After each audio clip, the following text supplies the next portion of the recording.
Buongiorno a tutti da Bruno Pepi, oggi vi parlo della Domenica delle Palme. Secondo i Vangeli, Gesù Cristo giunse a Gerusalemme su un asino, mentre molti dei festanti stendevano sulla strada i propri mantelli e rami di palma al suo passaggio, cantando i versi di Osanna al figlio di Davide, benedetto colui che viene nel nome del Signore, Osanna nel più alto dei cieli. Gesù Cristo invia 2 discepoli a prendere a prestito l'animale, dicendo loro di rispondere: il Signore ne ha bisogno, ma lo rimanderà qui subito. Gesù afferma la sua natura divina e i 2 discepoli inviati, rispondendo come loro indicato, lo riconoscono Dio. La liturgia cattolica celebra l'evento cantando l'inno Osanna al figlio di Davide all'inizio della celebrazione. L'ingresso di Gesù a Gerusalemme avviene esattamente una settimana prima della sua resurrezione, della morte in croce. L'evento è descritto nei 3 sinottici.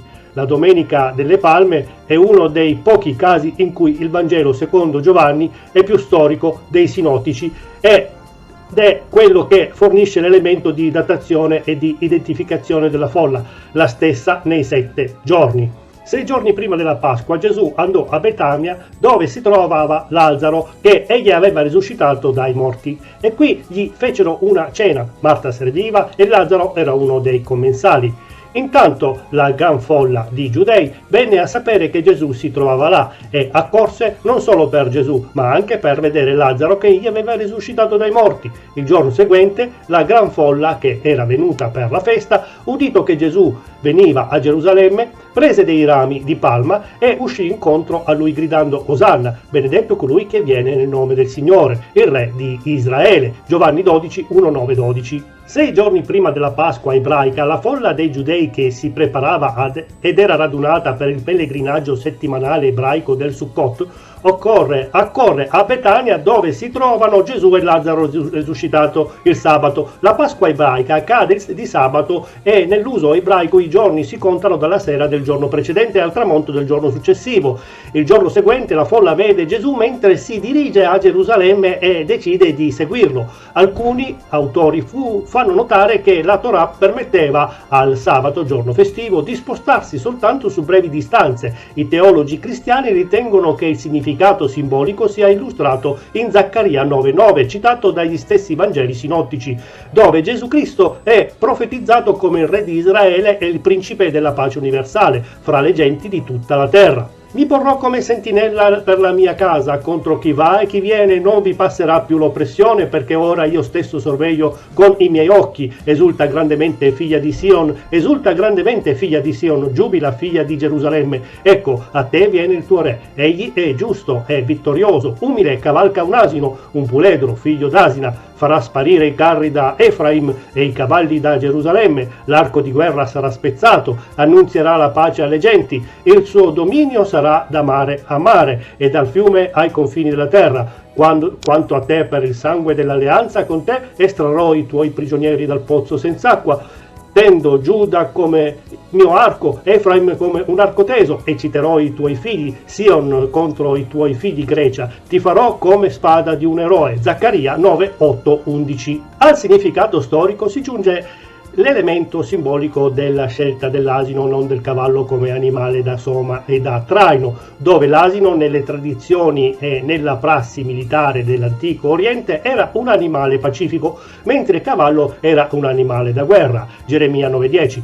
A ciò si aggiunge il basso prezzo conseguente dell'asino, coerente con le modeste possibilità economiche della Sacra Famiglia di Nazareth e con le tradizioni secolari del presepe e prima ancora orale e artistica, che ricordano l'infante divino partorito nella umile mangiatoia. Pertanto Gesù entra a Gerusalemme come il profetizzato Re di Israele e il Principe della pace, come spiegato dalle parole: non sono venuto per giudicare il mondo ma per salvarlo. Giovanni 12,47.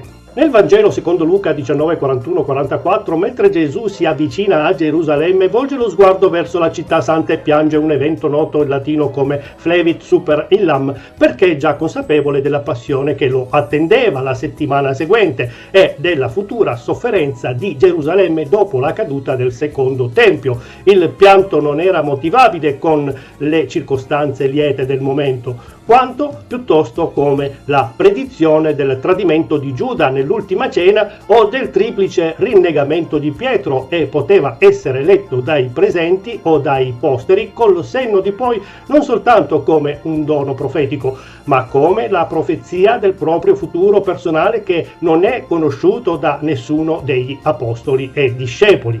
In molte località dell'antico Vicino Oriente era consuetudine coprire la terra percorsa da qualcuno ritenuto degno del più alto onore. La Bibbia ebraica, secondo Re 9:13, riporta che a Gesù, figlio di Giosafat, fu riservato questo trattamento. Sia i Vangeli sinottici che il Vangelo di Giovanni riferiscono che la gente diede a Gesù questa forma d'onore.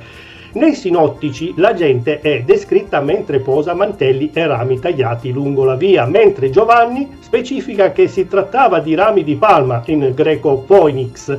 Nella tradizione ebraica la palma è una delle 4 specie migliori frutti della terra portate in processione per la festività del Sukkot, settimana di gioia e ringraziamento prescritta da Dio secondo Levitico 23:40, dopo il raccolto di primavera. Nelle zone in cui vi è scarsità o assenza di piante di palma nativa, i rami di palma sono sostituiti da rami d'ulivo, in alcuni paesi tra cui l'Italia e la Spagna, oppure da fiori e foglie intrecciate di salice o bosso come nell'Europa settentrionale.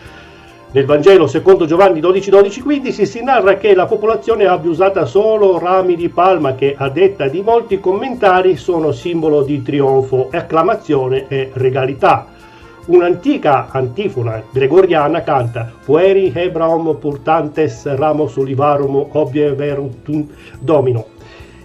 I bambini degli ebrei andarono incontro al Signore portando i rami d'ulivo. Nella cultura greca e dell'impero romano il ramo di palma e di alloro erano segni di vittoria e trionfo, quando il triumphator deponeva la sua armatura per indossare una toga ornata fra l'altro con rami di palma. La palma era un attributo della divinità pagana greca Nike e del suo equivalente nel Pantheon romano Vittoria. Il Gesù Cristo trionfante a Gerusalemme delle epistole di Paolo è rappresentato nell'arte soltanto a partire dal XIII secolo, mentre contestualmente la iconografia della crocifissione nello stesso periodo evolve dal tipo del Christus Triumphans a quello del Christus Patiens. Tradizioni. Generalmente i fedeli portano a casa rametti di ulivo e di palma benedetti per conservarli quali simbolo di pace, scambiandone parte con parenti e persone amiche. In alcune regioni si usa che il capofamiglia utilizzi un rametto intinto nell'acqua benedetta durante la veglia pasquale per benedire la tavola imbandita nel giorno di Pasqua. In molte zone d'Italia, con le foglie di palma intrecciate, vengono realizzate piccole e grandi confezioni addobbate, tradizione molto forte in Sicilia, che si è estesa poi in tutta Italia, come i parmureli di Bordighera e Sanremo in Liguria, che vengono scambiate fra i fedeli in segno di pace. Queste palme intrecciate, in genere di colore giallo, sono vendute ai fedeli vicino alle chiese. In penisola sorrentina, in provincia di Napoli, molto forte è la tradizione delle palme di confetti, piccole composizioni fatte di rametti in ferro decorate con fiori e confetti. Molti studiosi mettono in dubbio che Gesù fosse entrato a Gerusalemme nel modo trionfale descritto dai Vangeli. Il giorno della settimana in cui sarebbe venuto non è in ogni caso conosciuto. Viste le discordanze tra i Vangeli, e il giorno di domenica è stato scelto in base a tradizioni successive. Si hanno notizie della benedizione delle palme a partire dal VII secolo, in concomitanza con la crescente importanza data alla processione. Questa è testimoniata a Gerusalemme dalla fine del IV secolo e quasi subito fu introdotta nella liturgia della Siria e dell'Egitto. In Occidente questa domenica era riservata a cerimonie pre-battesimali. Il battesimo era infatti amministrato a Pasqua. All'inizio solenne della settimana santa, quindi benedizione e processione delle palme entrarono in uso molto più tardi, dapprima in Gallia, secolo VII e VIII, dove Teodulfo d'Orleans compose l'inno Gloria Laus et Honor, e poi a Roma dalla fine del XI secolo, il primo raduno mondiale che ha origine le giornate mondiali della gioventù si è svolto nel 1984 in occasione della Domenica delle Palme al termine del Giubileo dei Giovani. La Domenica delle Palme è il giorno ricordato come l'entrata trionfale di Gesù a Gerusalemme una settimana prima della sua resurrezione. Matteo 21, 1, 11, 450-500 anni prima il profeta Zaccaria aveva profetizzato: esulta grandemente, o figlia di Sion, manda grida di gioia, o figlia di Gerusalemme, ecco il tuo re viene a te, egli è giusto e vittorioso, umile in groppa a un asino, sopra un puledro. Il piccolo dell'asina, Zaccaria 9,9, Matteo 21, 7,9, dimostra che la profezia si realizzò. Condussero l'asina e il puledro, vi misero sopra i loro mantelli e Gesù vi si pose a sedere. La maggior parte della folla stese i mantelli sulla via, altri tagliavano dei rami dagli alberi e li stendevano sulla via. Le folle che precedevano e quelle che seguivano gridavano: Osanna al figlio di Davide, benedetto colui che viene nel nome del Signore, Osanna nei luoghi altissimi. Questo evento avvenne la domenica prima della crocifissione di Gesù.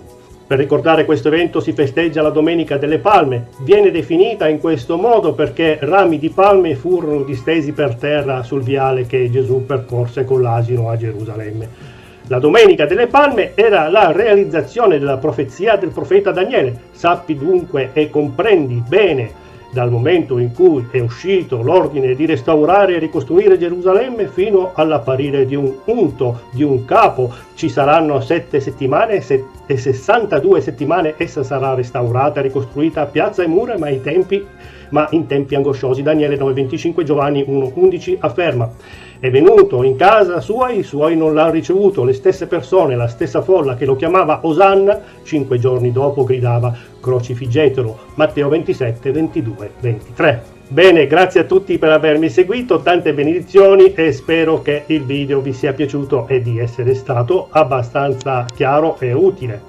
Se avete domande e o suggerimenti scrivetemi anche sulla mia pagina Facebook o YouTube di Chiesa Cristiana Evangelica d'Italia, oppure su WhatsApp al numero 339 3461 889. Iscrivetevi anche sul mio canale YouTube, mettete like, mi ritrovate col mio nome Bruno Pepi o Chiesa Cristiana Evangelica d'Italia, oppure sul nuovo canale dei Salmi o della Bibbia Antico e Nuovo Testamento, dove potrete trovare tutti i video precedenti sia nella serie del Vecchio Testamento che del Nuovo Testamento con i vari personaggi biblici. Arrivederci da Bruno Pepi al prossimo video e buona Pasqua!